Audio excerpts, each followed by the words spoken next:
Totoo ba? Sinugod mo si Elaine? Hindi ko naman siya sinugod eh. She attacked me. Kahit tanungin mo pa si Maya.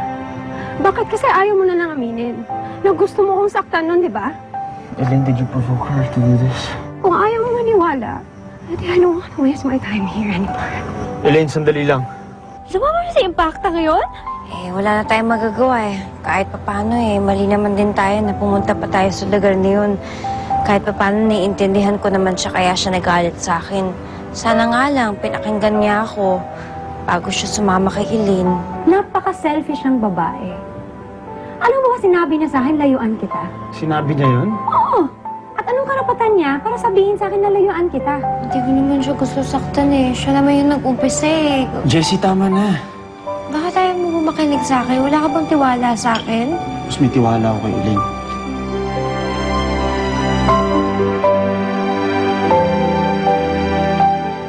Wala. Talagang tinuluyan niyang kampehan si Elaine. Huwag ka na nga maglungkot-lungkutan dyan. Oo na, naisahan tayo ng impactang yun. Nakascore na naman siya kay Justin. Pero hindi pa huli ang lahat. Mababawi pa natin si Justin sa mga agaw na yun. Ayoko na pahirapan pa yung sarili ko. Eh, alam ko naman na si Elaine talaga yung gusto niya eh. Tigilan mo na nga yung pag-i-emote. Naku, hindi tayo papatalo, no? Magluto ka ulit ng sinigang. Para saan pa? Remember nung huli ka nagluto ng sinigang, hindi natiis ni Justin. Kaya I'm sure, kapag nagluto ka ulit, makakascore ka na naman ng bonggang-bongga for your efforts. Tsaka, hindi kayang gawin yun ni Elaine, no? Kaya sige na, Jessie. Magluto ka na ng sinigang at ipaglaban mo ang pag-ibig mo gamit ang sandok at kasirola. Alam mo, tama ka. Magluluto ko ng sinigang.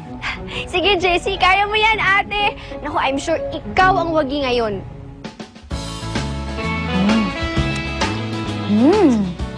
Sarap. Sigurado magugustuhan din Justin. Lagyan ko kaya ito ng gayuma. Sa kaya nakakabili nun?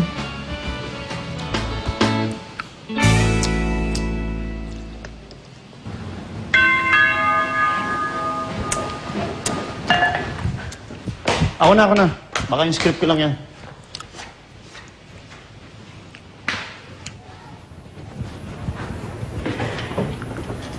Hey, Justin! Hi! What's up? Kaya naman, busy ka ba? Today, hindi masyado. Wala akong trabaho. Come with me. Saan? Basta sumama ka lang. I'm sure matutuwa ka. Sige na, please. Sige na, please. Hey, you don't have to say please. Alam mo namang hindi kita matatanggihan, di ba? Hold on, paalam lang ako kay Jessie. Ay, hindi na kailangan. Sandali lang talaga tayo. You sure? Yeah, sandali lang. Come.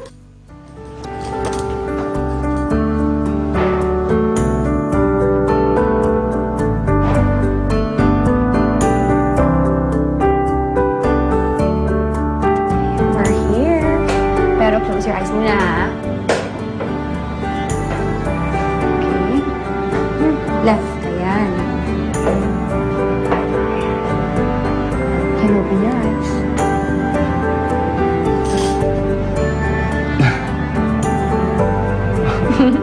Naalala mo ba? Last room natin ito, nag-grade 2 tayo. Yeah, paano ko makakalimutan to? Eh dati pag may quiz tayo, humingi kang ballpen tsaka papel sa akin. Uy, pero ang kapalit naman nun, pinapakopy kita ng mga answers ko, ha?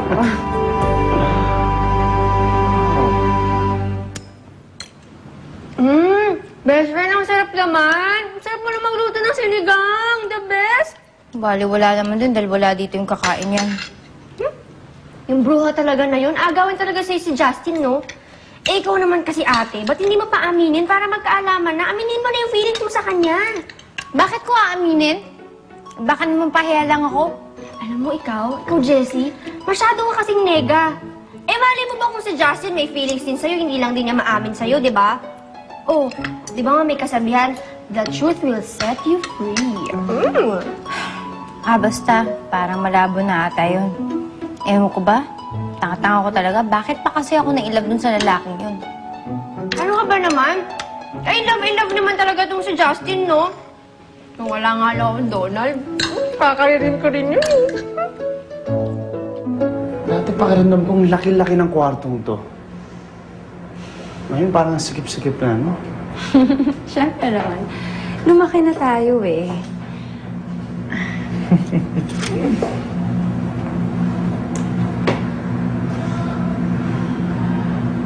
Thanks for bringing me here. Sarap palang balikan, ano? Sabi ko naman sa'yo, di ba? Matutuwa ka. Halika, po tayo. Try natin. Sige na. Diyan ka sa Facebook. Baka hindi na ako kasya dito. Ewan ko lang. Ay, ako. Kasya pa ako. Parang bumaba, palalo din. Naalala mo yung nasusubo mga kay Teacher Castro? Yung lagi ka nag-cheat sa akin. Ano ka ba? Hindi ako yung nag-cheat sa'yo. Yung katabi ko nag-cheat sa'yo, kitang-kita. Ikaw Oh. yun. Yung katabi ko nag-cheat sa akin, hindi niya alam mali yung sagot ko.